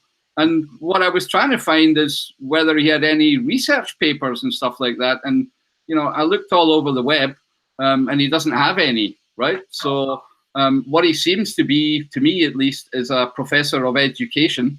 So, things he's maybe done is he's looked into mathematical software packages and wrote a book about it, or he's looked into things like that, right? But no real research in any particular domain, yeah? Now, I don't know this guy at all. There's people out there that, have a bad opinion of him. I'm not even going to get into that. There's his Forbes website where he blogs, yeah? He's obviously proud that he's hanging around with billionaires, right? But I still couldn't find any research papers, right? So with all my struggle to see, whether this is some real get-to guy, right, that can resolve this whole problem of the ether and Sagnac, I can't find anything online, that this guy has done for himself. Yeah. There's references to other educators rather than real scientists. Yeah. And let me just pull up a few of the things that that I found out about the Sagnac effect. Yeah. So here's a couple of papers that if people look about it. Then you have the Sagnac vortical optical effect from 2001 from the Russian Physics Journal, right? That basically says, however, this is perhaps the rarest case in science where erroneous predictions of special and general relativity coincide merely by chance with correct results of the theory of an ether at rest, which is a misunderstanding. So basically, it seems to be a wonderful coincidence that special and general relativity, just by chance, right, match the correct results that it really is an ether at rest, right? And these are people here that are giving out real references to stuff, right? Let me just pull up a couple of more papers that I found. Just one sec. I think I've got some here. So this is quite a good paper. A guy talking about inertial navigation systems, going on further down to explain the Sagnac effect and how things work, yeah, and what a lot of the errors are in some of these instruments. So a good paper. I'll link to that. There's people here saying that the Sagnac effect is inconclusive, yeah, and that it's not been explained properly, yeah, in terms of relativistic effects. So basically, I don't want to go into these papers in too much depth, right? But these, I would take this as scientific, right? There's a lot of references in here where you can, actually go in and do the detail yourself if you're so inclined. But what I don't find acceptable is that he points you to the blog of an educator, right? That's showing me cartoons and his opinion. That for me ain't science, right? So I'm just bringing up a few of those to show that there's very many different people out there. Here's a good one as well, the Sagnac effect and pure geometry, yeah, from Italian guys, fairly recent, 2014. The Sagnac effect is not necessarily due to the presence of a rotating observer, but due to the closed path of light in space. Now, whether I agree with this guy or not is not my point. My point is that the science is definitely not settled, right? And that scientific papers, right, are completely different from pointing to an educator's blog. Yeah. So what I'm trying to say is that it's seriously lacking when these guys who are proponing or giving out statements that everything is a done deal and they give their references. Then when you go further down that road, you see that the references aren't really worth anything, right? They're pointing to people who are not involved in the research. There's a whole lot of research out there that you could go into. And it just shows, how should I say, the shallowness of what they're offering us, Del. Yeah. I think that's what I'm trying to point out the most without, doing anybody any harm here, right? Yeah. part of them being charlatans, you know, cherry picking and pushing things for a bias, you know. Very deliberate. He's not done that by mistake. Yep. No, absolutely. You know, because if he really wanted people to go in, and then he'd put a lot more references, you know. I mean, there's a whole bunch of people out there looking at it, 2003, 2011, you know. It would be intellectually honest and say it's not conclusive. It's inconclusive and there's work to be done. Exactly. So I think that was just the main point I wanted to make, yeah. And I think it goes for, you know, I'll be very blunt, I think it goes for all of these clowns, Dale, yeah? Yeah. Because, you know, what it is it's not genuine research, yeah? It's just, you know, fobbing people off with authoritative figures. And when you even look at these guys, so what? He hangs around on websites with billionaires? Who gives a shit, right?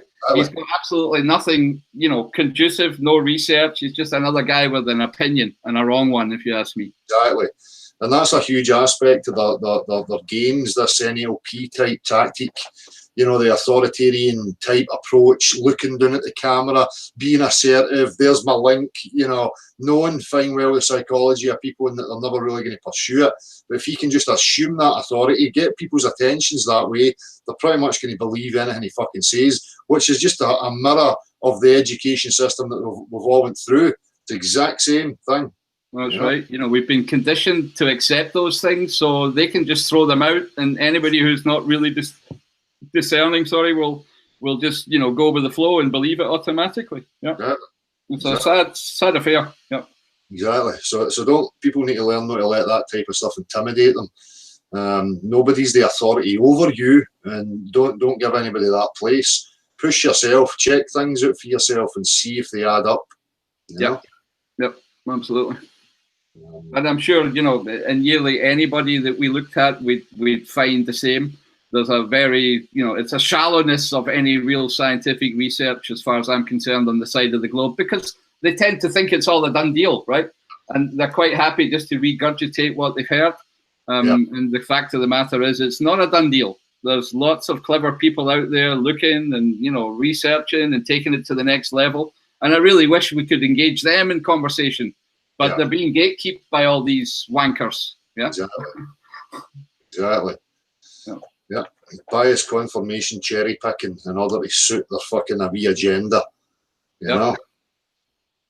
And it's not going to work. No, not at all. Game's over, chaps. Sooner you realise that, the better. Yeah. Absolutely. What else? Anything else? Go for it. You know, while I was looking through my phone, I just reminded myself, you know, I take wee videos from the TV screen at night when I'm lying in my bed reading the teletext, and some interesting stuff, you know. Scientists are now trying to understand why wombats produce square-shaped jobbies. Apparently, a wombat produces square turds, although their intestinal system is cylindrical. You know, so they're trying to figure it out. I'm coming up with my own hypothesis. I think the wombat is the arch enemy of the dung beetle, and it's producing square jobbies so that the dung beetle has a cunty of time trying to roll them away. You know, and I'll tell you, at least it's a. Well, I'll wait till the other explanation comes, and then I'll compare the two. I wouldn't be surprised if it was something like that. The wombat, through the evolutionary process, fell out with the dung beetle. They've been fighting ever since about the shape of jobbies. Right. Now it's managed to figure out how to turn its turds into squares. Yeah. I mean, the dogs make these little curly ones, right? Which I always thought had something to do with the fact that, you know, it's their intestinal shape, or, you know, the fact that they like to do that. But I don't have a clue. I've never researched jobbies enough to know. That's it. There should be a flurry now of people investigating wombat shits. You know? But I'm really glad we've got the top scientists on it, on the job. So you know, between you know, do we shave our balls or no, and what the fuck's going on with wombat turds? I mean, we're really progressing, you know. Yeah. Absolutely. Anything else? I mean, it sounds like you found the Discovery Channel there. This was on BBC Teletext, the science part. I have a right. That's my comedy section when I go to my bed at night. You know, that's fucking wonderful. People should check it out. You get some right crackers there. You know. So. I'm sure they've got a good grant to research it for 2 years. Yeah, I mean it'll be nowhere near as good as the budget to get to Mars, but no, exactly. Aye, there's always that. I don't think either of them are doing anything for the situation that we're in. So anything conducive. So running away to Mars and looking at wombat turds is certainly not going to help poverty or fucking bring people understanding to the suppression of alternative medicines and this, that, and the other. You know. No, unfortunately, help us. It's so desperate. All you can do is laugh at it, Del, to say anything. Aye. I mean, there's some crackers. There's another one there that Antarctica's got a saggy bottom. This kind of stuff. I mean, you couldn't make this shit up. Honestly, this is science, by the way. You know. Yeah, science, by the way. You better believe. Absolutely. No, but some of the things I was looking at, well, a wee quick run through of some of these. What did I have? Fleetsubmarine.com. So I was looking into, the history of the submarine and the periscope, and how they came to pinpoint targets and aim at them. I'll just screen share so people can see it. I'm not going to bother, reading through the whole thing right now. But one of the obvious things again that people should realise is that, they're talking about, the angles and calculations. There's not one mention in here, again, using Euclidean principles, not one mention of taking into consideration anything other than pinpointing the target and where it's going to be within a certain period of time from them pulling the trigger. So you can see these things that they're never used in the actual practical world, So if you read through some of these things, you will never see them talking about taking into consideration the curvature of the Earth or any of these things, because it doesn't exist. No, absolutely not. So, no, but it's a good point, and all literature that goes around and that kind of stuff. I mean, we've seen it, whatever, aviation rules, or, there's always these, we assume a flat plane, or we assume, planar geometry. And it's so obvious in all the practical literature. It's only in the theories of metaphysical lunatics that other stuff exists. It's certainly not in reality, Dale. No, exactly. And some of the other aspects, I'll not get bogged down and get into it, looking at, leveling devices, and I think it was the reef leveler or something, where it's pretty much a tube and they knew it was level because when the water wasn't flowing out both ends, they knew they had found the level and stuff like that. So, people will just do your own research, look into the history of things and dig in a bit, and you'll see the information, and what you'll find is the lack of accounting for the globular Earth beneath our feet. It's so simple, Again, that point of the people contorting the understanding of the real world in order to fit an image. You say something simple like that to people. If we're using Euclidean plane principles in the real world, that does not apply to a sphere. You don't need to get involved about your optics and NASA and the space agencies. The practical real world right there and then just poo-poos the whole fucking lot. People, again, it's this influence of the TV. If we didn't have this influence, people would have rejected that crap. We wouldn't be in this predicament. Absolutely. I mean, just one example of that is scale invariance, right? It doesn't matter which object I pick up, Dale, and I move it from here to here, right? It does not change its size, right? Neither does it do that through any of the motion I'm giving it. Neither does it change in time if I'm doing it. And yet we're told to believe that this thing, if it's going fast enough, will start to contract, right? And time will start to dilate. And these things are all just theories. You won't find any of that in the real world. And exactly. Maths. Aye, exactly. What was the other thing I was thinking? Well, you're talking about the ether. I was listening to Ken Wheeler, the guy talking about the ether, and just using that language, things moving through it. If you listen to people like him, he's coming up with different notions that that's not actually what's going on. It's not that things are moving through it.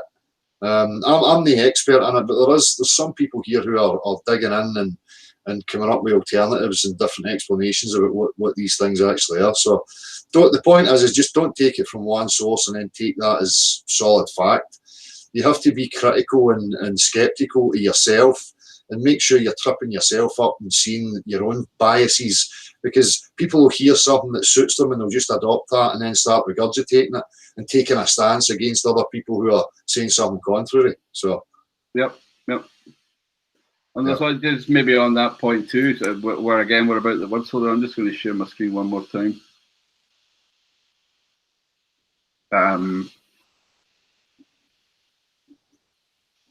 So can you see Riemann's habilitation? Yep.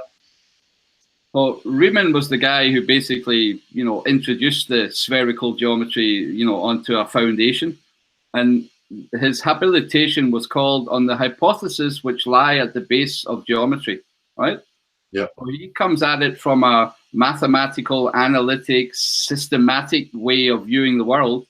And there's another German around the same time called Helmholtz, who also wrote a paper, and he says, what are the facts that lie at the basis of geometry, right? Yeah. And it's a very interesting read, Helmholtz's take on what is the basis of geometry and how Riemann went about it, right? Yeah. And although both have applications in the real world, and I'm not poo-pooing any of this man's work, it's actually a very good read that anybody can read. And when you start to look at the words that are used in here, right, in his theory, and you start to interpret those words as different, right, from the way that it's made out here, and I've highlighted some red and underlined stuff.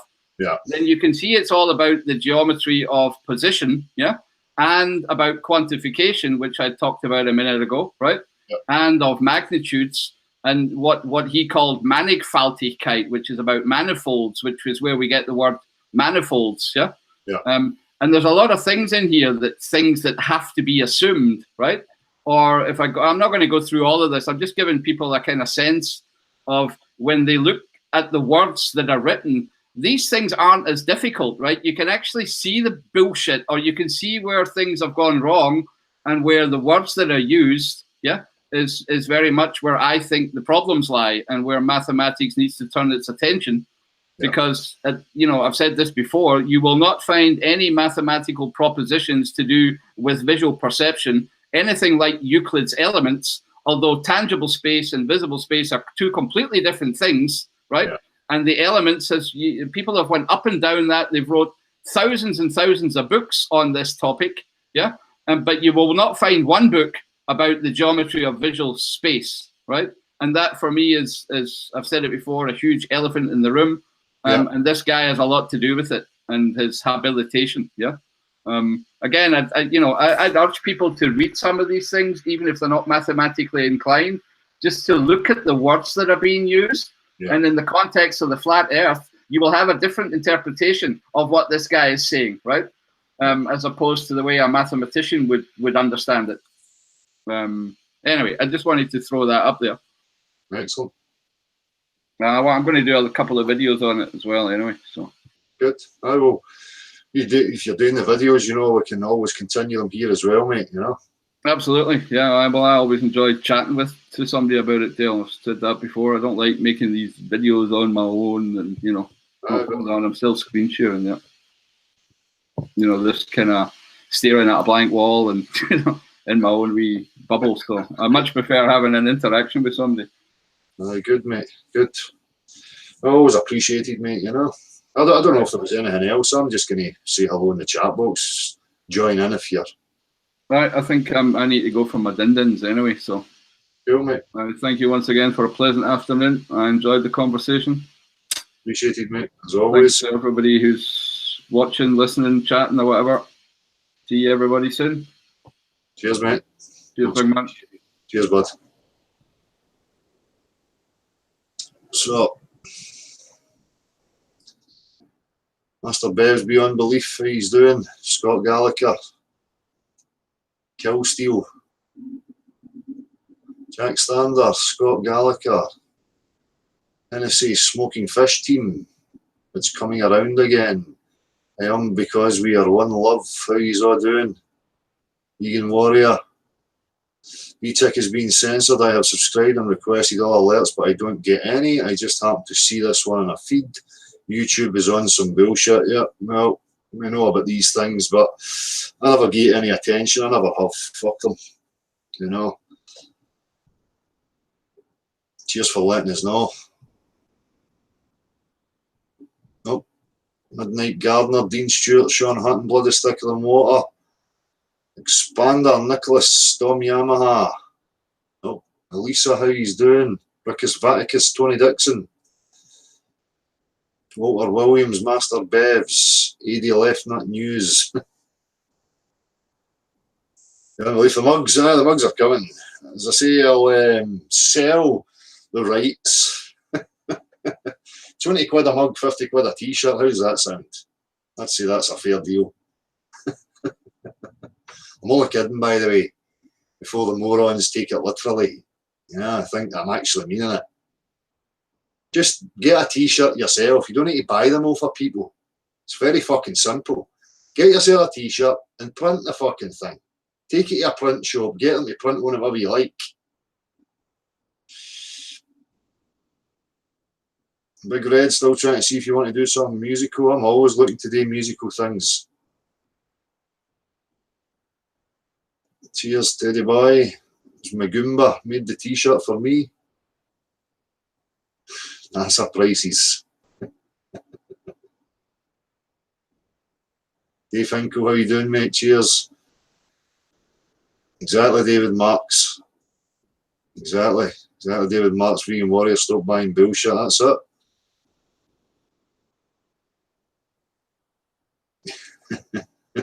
Entertainment, Elisa. I don't like the words. Cheers, Celtic 67. Now that's what I'm going to do, Level Mark. I'm going to wait till everybody makes their t-shirts, then I'm going to copyright them and take these out of court and make a fortune.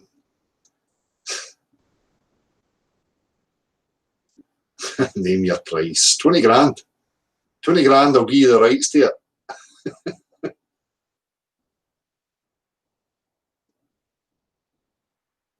Alright, Fruit of the Loom, that's exactly it. Nice one, Mero. Anybody get anything they want me to talk about, bring up? Any points, anything of relevance? What's important to people? So I keep saying, you know, I focus on this topic and maintain that as the underlying spine of this channel and this whole endeavour. Well, of course, you know, somebody like myself has been involved in so many various aspects, the same as everybody else. Everybody's subject to the conspiracies. So there's loads to talk about. But, you know, people need to bring it up and bring it to me and I'll talk about it.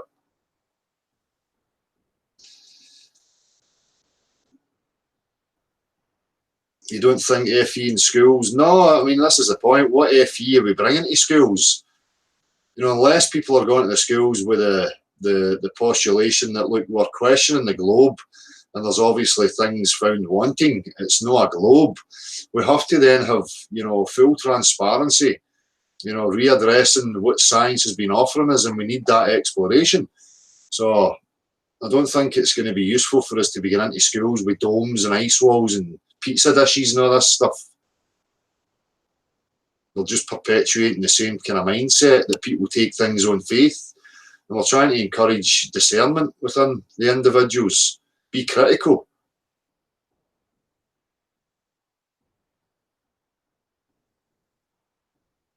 Terry Hayes, I suggest looking up Ray Hagen's The Bloodline Conspiracy and Religion. It's on YouTube and a great body of knowledge in connection to FE. There you go, people. Yeah, Lisa. Some of the moves were cop-like moves.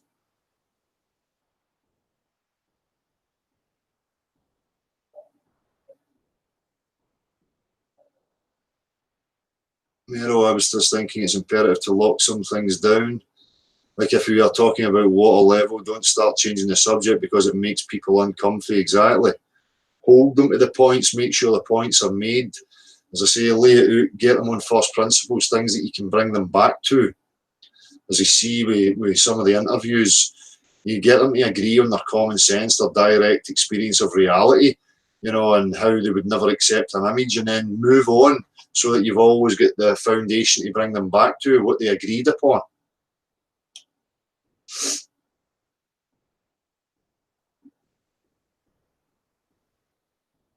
Do people realise how much of a mess the world will be in when it's out all the way? Well, there will be some turmoil, you know, but hey ho, sometimes you need unrest for things to change.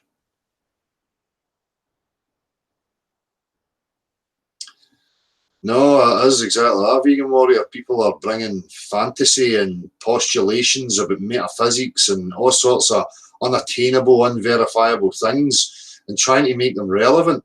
You know, again, we should have learned that that type of mindset is no use to us. We need to be real. We need to be direct realists, base things on tangible factuals.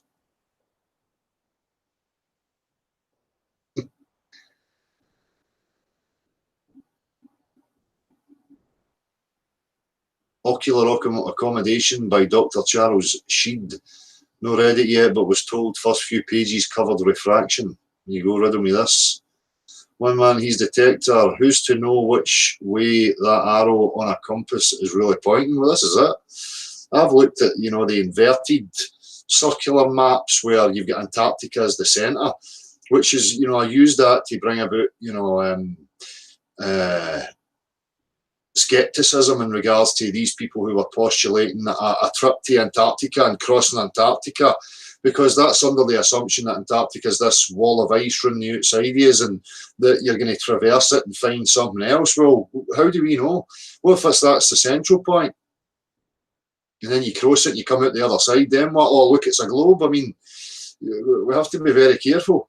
And it's an interesting, you know, map that, if you look at it, where you've got Antarctica in the centre, and it's actually the north. So like Russia and, you know, these places in Asia are curling around the outside of it. It's interesting.